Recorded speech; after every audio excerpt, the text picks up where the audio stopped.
मैं अब निहायत ही अदब व एहतराम से गुजारिश कर रहा हूँ हज़रत मौलाना निज़ामुद्दीन साहब दामद बरकातुहुम जो कि सीतामढ़ी से हमारे बीच तशरीफ़ लाए कि वो तशरीफ़ लाएँ और अपने पुरमग़्ज़ बयान से तमाम सामीन को मुनव्वर व मुजल्ला फरमाएं। अल्हम्दुलिल्लाह अल्हम्दुलिल्लाह नहमदुहु व नस्तईनुहु व नस्तगफिरुहु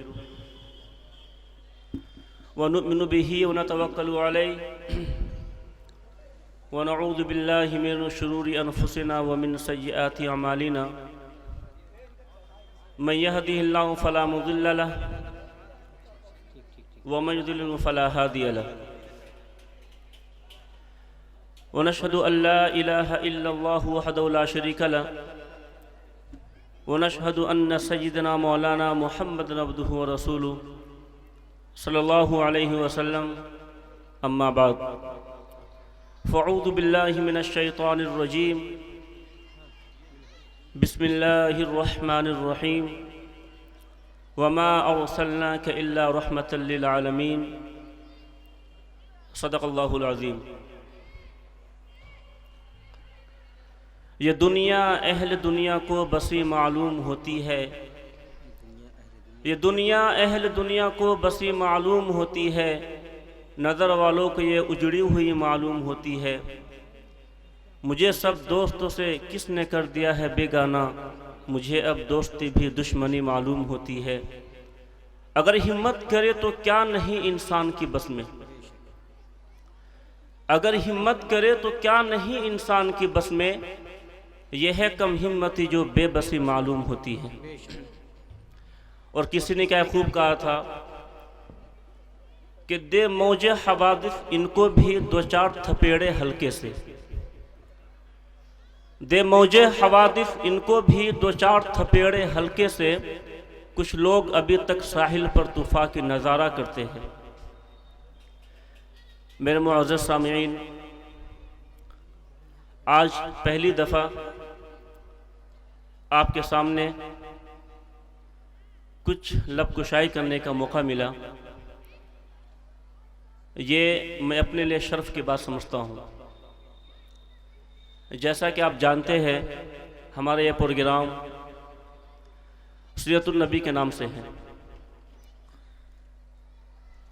और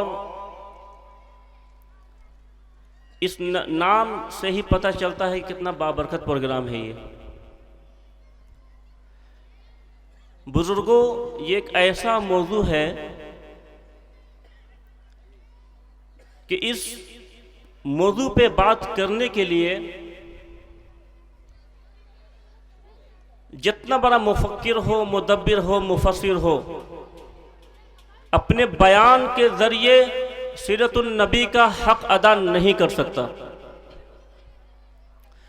मैं चाहे जितनी मर्जी दावे करूं कि आज मैं आपके सामने इस गुनहगार ज़बान से अल्लाह के नबी की सीरत बयान करूंगा, उनके सीरत के कमालात का अहाता करूंगा, उनके मुजिज़ात का जिक्र करूंगा, उनके अखलाक़ व अतवार का आपके सामने कुछ थोड़ा सा पेश करूंगा।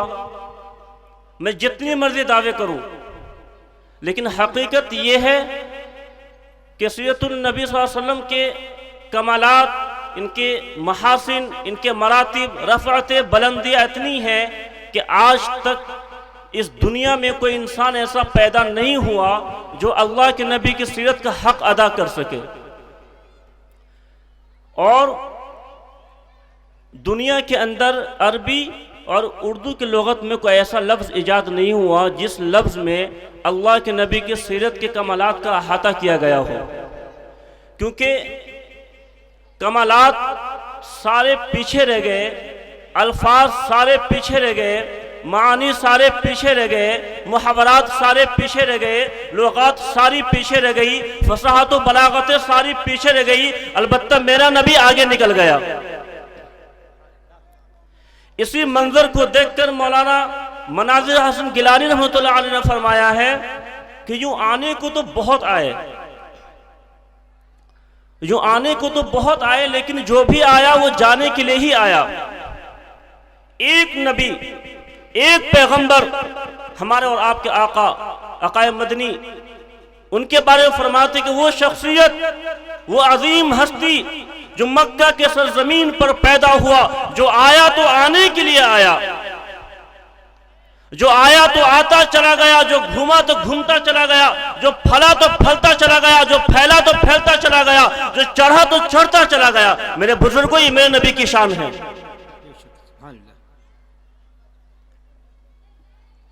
बहुत सारे लोगों ने 1400 साल गुजर गए, अपने अपने अंदाज में अल्लाह के नबी की सीरत को लोगों के सामने पेश की।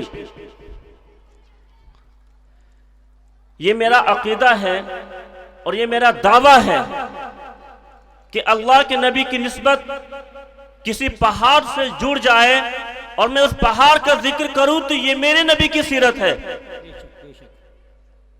अल्लाह के नबी की निस्बत मक्का से जुड़ जाने के बाद मैं मक्के की तज़किरा करूं, ये मेरे नबी की सीरत है। मदीना की निस्बत मेरे नबी से जुड़ने के बाद मैं मदीना का तज़किरा करूं, ये मेरे नबी की सीरत है। हजरत सहाबा कराम की निस्बत अल्लाह के नबी से जुड़ने के बाद मैं सहाबा कराम का तज़किरा करूं, ये भी मेरे नबी की सीरत है। कह दिए सुभान अल्लाह, सुभान अल्लाह। ये हकीकत है मेरे बुजुर्गों के, आज तक कोई इसका हक अदा नहीं कर सका। लेकिन जिन लोगों ने अल्लाह के नबी की सीरत की अता समंदर में गोते लगाए, अल्लाह ने उसे वो मकाम बख्शा के तारीख गवाह है कि तारीख के औराक भरे पड़े उनके मकाम और मर्तबा से। देखिए, अबू बकर ने मेरे नबी की सीरत के अता समंदर में गोते लगाया, सिद्दीक़ अकबर बन गया। उमर फारूक ने गोते लगाया, कातिल से आदिल बन गया। जिन हजरत उस्मान गनी ने गोते लगाया, जिन नूरैन बन गया। अली मुर्तज़ा ने गोते लगाया, हैदर करार असदुल गालिब बन गया। अब्दुर्रहमान बिन औफ ने गोते लगाया, अशरा मुबशरा में से बन गया। अमीर माविया ने गोते लगाया, कातिब वही बन गया।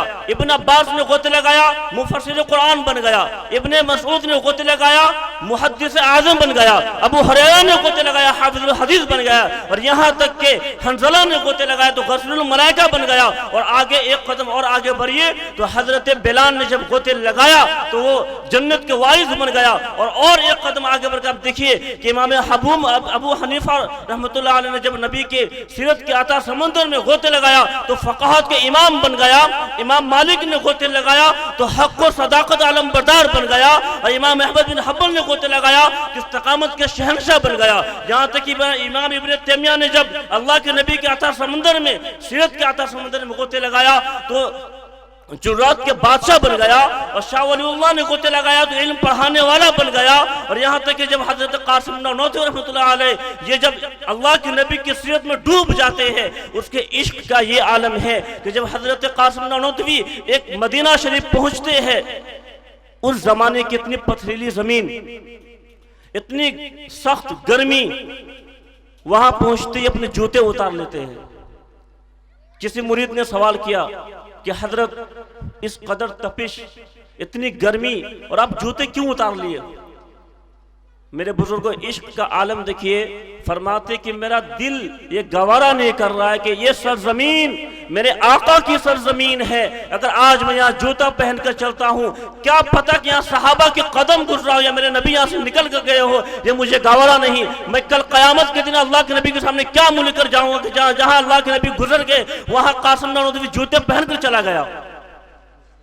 मेरे बुजुर्गों, जब उन्होंने अल्लाह के नबी की सीरत के अता समंदर में गोते लगाया तो उनका मामला ये हुआ कि वो इल्म हिकमत के इरफान और जंग आज़ादी का हीरो बन गए। हकीकत है, हजरत आयशा रज़ियल्लाहु अन्हा से एक सहाबा सवाल करते, मैं ज़्यादा वक्त नहीं लूँगा, बड़े बड़े लोग बैठे हो माशाअल्लाह, थोड़ा सा वक्त लेकर मैं अपनी जगह ले लूँगा। हजरत आयशा फरमाती है, उनसे सहाबा सवाल करते हैं कि अम्मा आयशा, ऐसे तो अल्लाह के नबी की सारी बातें मुख्तलिफ है, उनकी सारी बातें निराली है, लेकिन चंद ऐसी बातें मखसूस बताइए हमें। हजरत आयशा फरमाती है कि क्या तुम कुरान नहीं पढ़ते? मेरे बुजुर्गों तवज्जो हो, फरमाती क्या तुम कुरान नहीं पढ़ते? पूरी कुरान मेरे नबी की सीरत से भरा हुआ है। हमसे सवाल क्यों करते हो? कुरान से सवाल करो। कुरान बताएगा मेरा नबी क्या चीज है, मेरा नबी क्या हस्ती है। और हकीकत में यही मेरे बुजुर्गों कि कुरान से सवाल कीजिएगा, ए कुरान तो मेरे नबी की तारीफ पेश कर। कुरान बोल उठेगा, अलम यजिद का यतीमन फआवा। जब नबी के सीने का जिक्र होता है तो कुरान कहता है अलम नशरह लका सदरक। जब नबी के जुल्फ की बारी आई तो कुरान ने वो लैल का खिताब दिया। जब नबी की चेहरे की बात आती है तो कुरान वज़ुहा कहता है। नबी के दांतों की बारी आई तो कुरान ला तो लब की बारी आती है तो कुरान कहता है ला तो हदिक बिही लिसानक लिताजल बी। जब नबी के दांतों की बारी आई तो कुरान यासीन कहता है। जब नबी की आंखों का जिक्र होता है तो कुरान उधर से बोलता है मा ज़ागल बसर व मा तगा। और जब नबी की सुन्नतों की बारी आती तो कुरान कहता है मा आताकुमुर रसूल फखुज़ूहु व मा नहाकुम अन्हु फंतहू। और यही नहीं, जब मेरे नबी के शहर की बात आती तो कुरान कहता है ला उक़सिमु बिहाज़िल बलद। नबी के ज़माने की बारी आती तो कुरान कहता है वल अस्र। और जब नबी के सिफ़तों की बारी आती तो कुरान कहता है इन्ना अरसलनाका शाहिदन, कहीं मुबीन, कहीं नज़ीरा, कहीं बशीरा, तमाम अलक़ाब से नवाजता है। यहाँ तक कि जब मेरे नबी के ख़त्म नबूवत की बारी आई तो कुरान ने कहा मा काना मुहम्मदुन अबा अहद मिन रिजालिकुम वलाकिन रसूलुल्लाह व ख़ातमुन नबिय्यीन। और जब मेरे नबी की रहमत की बारी आई तो कुरान कहता है वमा अरसलनाका इल्ला रहमतल लिल आलमीन। जब नबी की बीवियों और बेटियों की बारी आती तो कुरान कहता है या अय्युहन नबी कुल लि अज़वाजिका व बनातिका व निसाइल मुमिनीन। और यही नहीं, जिन लोगों ने अल्लाह के नबी के पसीना की जगह अपना खून बहाया, अपने बच्चों को यतीम कर दिया इस दीन के खातिर, अपनी बीवियों को बेवा कर दिया, उन लोगों की बारी आती तो कुरान कहता उलाइका मुराशिदून। कहीं कहता उलाइका कतब फी कुलूबिहिमुल ईमान, तो कहीं कहता अल्लज़ी जाअ बिसिद्क़ि व सद्दक़ बिही, तो कहीं कहता रज़ियल्लाहु अन्हुम व रज़ू अन्हु। इस तरीके के अल्फाज से अल्लाह रब्बुल इज़्ज़त ने अपने नबी के प्यारे साथियों को नवाजा है। खुदा की कसम, नबी चलता है कुरान बोलता है, नबी इशारे करता है कुरान बोलता है। नबी मक्के में आया कुरान बोला, नबी मदीने में आया कुरान बोला, नबी उहद में कुरान बोला, नबी गज़वे तबूक में वहाँ कुरान बोलता है, नबी मक्के में आता वहाँ कुरान बोलता है। उमर कदमों में आया कुरान बोला, सिद्दीक कदमों में आया कुरान बोला, अली मुर्तज़ा कदमों में आया कुरान बोला। ये तमाम की तरह की चीज़ कुरान बोलता हुआ किताब है मेरे बुजुर्गों। नबी इशारा करे तो कुरान बोले, नबी गुफ्तगू करे तो कुरान बोले, नबी मुस्कुराए तो कुरान बोले, नबी इशारा करे तो कुरान बोले, यहाँ तक कि नबी सजदा करे, नबी रुकू करे, नबी खड़ा हो तो कुरान बोले, नबी बैठे तो कुरान बोले, नबी सोए तो कुरान बोले। यहाँ तक कि मेरा नबी सजदा में है और दिल में ये बात आती है कि ऐ मेरे मौला, ये बैतुल मुक़द्दस, आप जानते हैं ना हमारा क़िबला अव्वल पहले बैतुल मुक़द्दस था। अल्लाह के नबी के सीने में ये बात मचल के आया, अल्लाह के नबी की बात दिल में आई, कहने लगे अल्लाह के नबी सजदे के अंदर ये सोचते हैं कि ऐ मेरे मौला, काश कि ये हमारा क़िबला बैतुल मुक़द्दस के बजाय खाना काबा हो जाए तो मुझे ज़्यादा खुशी होगी। फ़ौरन कुरान बोल उठता है फ़लनुवल्लियन्नका क़िबलतन तर्ज़ाहा। मेरे बुजुर्गों, ये मेरे नबी की शान है। हम उस नबी की उम्मत में हैं मेरे बुजुर्गों कि जो नबी हमारे लिए रातों को रोया करते थे। लेकिन आज हमारी हालत को देखकर बड़ा अफसोस होता है कि ऐसा महसूस होता है कि हमें कोई रहबर नहीं दिया गया। हमारे जवान बगैर रहबर के टहल रहे, हमारे जवानों के अंदर जो गफलती छाई हुई है उसको देखकर ऐसा महसूस होता है कि ये ऐसा लोग हैं जिनको कोई रहबर अता नहीं किया गया। हमारे जबानों पे शिकवा होता है, हम नाशुक्री करने लगते हैं फौरन। हमारे पास नौकरियां नहीं है, हमें हमारे साथ नाइंसाफियां की जा रही है, हमारे साथ इंसाफ नहीं हो रहा है। मेरे बुजुर्गों, हम वो कौम हैं जो हाशिए बनाने वाले थे, आज हम हाशिए पे खड़े हैं। हम हाशिए बनाने वाले, आज हम हाशिए पे खड़े हैं। फैसले हमारे घरों से होकर गुजरा करती थी, आज हम दूसरे के फैसले मानने पर मजबूर हैं।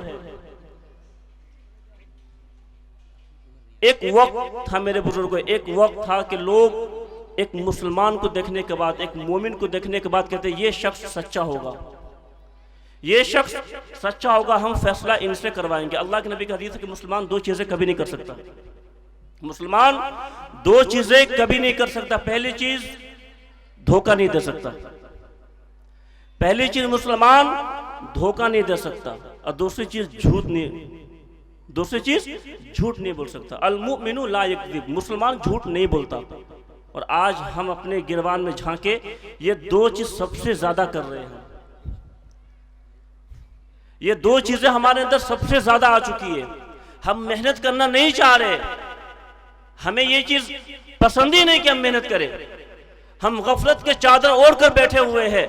मेरे बुजुर्गों वो वाकया को याद कीजिए कि जब हजरत मूसा अलैहिस्सलाम फिरौन के लश्कर से अपने कौम को लेकर बचाकर निकल रहे थे, जब दरिया नील के पास पहुंचे, मैं समझाना चाह रहा हूं, जो आपके हिस्से का काम है आप कीजिए, उसके बाद अल्लाह पे भरोसा कीजिए। किस्मत पे, तकदीर पे बैठना ये हमारी बेवकूफी है।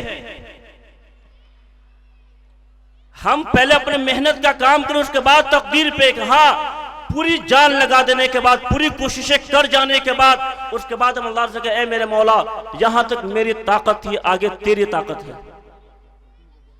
मूसा अलैहिस्सलाम कौम को लेकर दरिया नील के पास पहुंचते हैं। आगे ठाटे मारता समंदर, पीछे फिरौन का लश्कर जो ताकुब में आ रहा है। कौम सवाल कर बैठी कि मूसा अलैहिस्सलाम, इससे बेहतर था कि हम घर में मर गए होते, आप तो हमें यहां लाकर मरवा दिए, आगे भी मौत पीछे भी मौत। मूसा अलैहिस्सलाम अल्लाह रब्बुल इज्जत से दुआ फरमाते हैं कि ऐ मेरे मौला कौम मुझसे सवाल कर रही है। अल्लाह रब्बुल इज्जत कुरान मजीद में इन्नल्लाह अला कुल्ली शैइन कदीर, अल्लाह हर चीज पे कादिर है। अल्लाह चाहता तो एक हवा के झोंके आता पूरी कौम को दरिया के उस पार, अल्लाह चाहता हर चीज पे कादिर है अल्लाह, लेकिन अल्लाह ने नहीं, कयामत तक के इंसानों के लिए एक चीज दिखाना था। अल्लाह रब्बुल इज्जत ने फरमाया, मूसा आपके हाथ में जो असा है इनको जमीन उस समंदर पे मारो। और ये हकीकत असबाब के खिलाफ है। अगर आप एक लाठी लेकर जाकर घूमती पे मारिए, रास्ते वहां नहीं निकलने वाले। किसी दरिया पे जाकर लाठी मारिए, वहां रास्ते नहीं निकलने वाले। मूसा अलैहिस्सलाम से अल्लाह ने हुक्म दिया कि आप उस असा को उस समंदर पे मारे। समंदर पे आसा का मारना आपका काम, वहां से रास्ते निकालना मेरा काम। जो आपका काम है वो आप कीजिए, जो मेरा काम है मैं करूंगा। चुनांचे तारीख ने रकम किया कि मूसा अलैहिस्सलाम उस आसा को दरिया नील के ठाटे मारता, समंदर पे ज़रब करता, और वहां से 12 रास्ते अल्लाह ने निकाल दिए। ये पैगाम था हमारे लिए। आज हम इजराइल के अंदर गुज़िश्ता में एक नेतन्याहू से पहले वहाँ के जो प्रेसिडेंट, जो वहाँ के जो वज़ीर आज़म कहलाते हैं, उनका एक वाक़या लिखा, वो छोटा सा बात समझ में आई थी। एक दिन वो अपने किसी काम के सिलसिले में बाहर जा रहा था। छोटी सी बात बोल के अपनी बात ख़त्म करूँगा। किसी काम के सिलसिले में बाहर जा रहा था वो। उनके यहाँ एक दुआ होती है, यहूदियों के यहाँ एक दुआ बड़ी बाबरकत दुआ माना जाता है, उसमें लोग शरीक होना अपने लिए फ़ख्र की बात समझते हैं।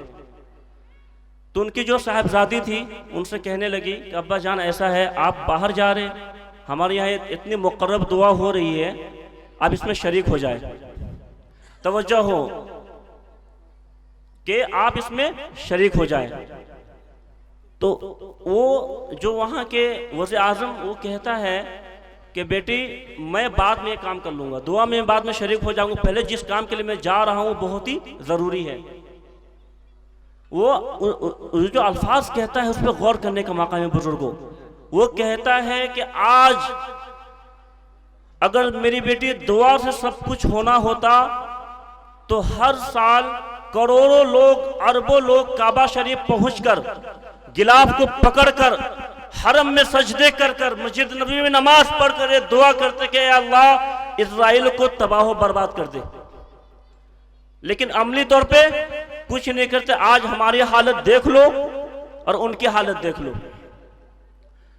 तो मेरे बुजुर्गों कहने का मतलब है कि हम अमल करें। आज हमारे शहर का हालात आप देखकर आ जाइए। 2 बजे रात को, 1 बजे रात को हमारे बच्चे आपको मिलेंगे वहां पे, किसी होटलों पे चाय नोशी कर रहे होंगे, सिगरेट नोशी में लगे होंगे, अपना वक्त को जाया कर रहे होंगे। 3 बजे सोते हैं, 10 बजे उठते हैं, फिर कहते हैं बेरोजगार है, हमारे पास कोई रोजगार नहीं है, हम नाकाम हैं, हमारे साथ इंसाफ नहीं किया जा रहा। मैं पूछना चाहता हूं कि जिस वक्त हमारे बच्चे किसी होटलों पे होटलबाजी कर रहे होते हैं, उस वक्त गैर के बच्चे अपने घरों में सोकर किताबों में गोते लगा रहे होते, कामयाबी किसे मिलेगी?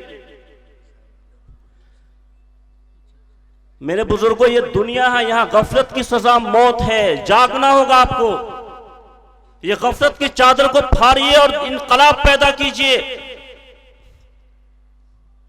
हमारे अंदर जो चीजें मौजूद है उसको जगाइए, तालीमी एतबार से मजबूत होइए। क्योंकि इस वक्त हमारे पास सबसे मजबूत हथियार तालीम है। अगर लेकिन अफसोस की बात यह कि हम उसी को बलाए ताक रख दिए हैं। अब थोड़ा सोचिए कि अल्लाह रब्बुल इज्जत ने एक ऐसी उम्मत का हिस्सा बनाया जिसका कोई मिसाल नहीं। अल्लाह ने एक ऐसा रहबर दिया जो बेमिसाल, एक ऐसी किताब दी जो जिंदा जावेद किताब, जिस किताब का पहला लफ्ज जिस कौम को ये पुकार पुकार कर कह रहा इक़रा, पढ़ने का लफ्ज से शुरुआत किया गया हो, जिस कौम को ये कहा जा रहा हो कि पढ़, वो कौम आज हिंदुस्तान में पढ़ाई के मामले सबसे पीछे है। ये हमारे लिए बहुत खसारे की बात है। अपने नस्लों को दीन पहुंचा दे, ये अमानत है हमारे पास। अगर हमने नहीं पहुंचाई तो यकीन जानिए इसका सवाल हमसे किया जाएगा। ये हमारे पे जिम्मेदारी बनती है। इसलिए मैं ज्यादा वक्त नहीं लूंगा, बड़े हजरात तशरीफ ला चुके हैं, मौलाना अब्दुल वहीद साहब फारूकी भी आ चुके हैं, तो मैं इन्हीं चंद बातों से अपनी बातों खत्म करता हूँ। अल्लाह हम सबको अमल की तौफीक दे और माने।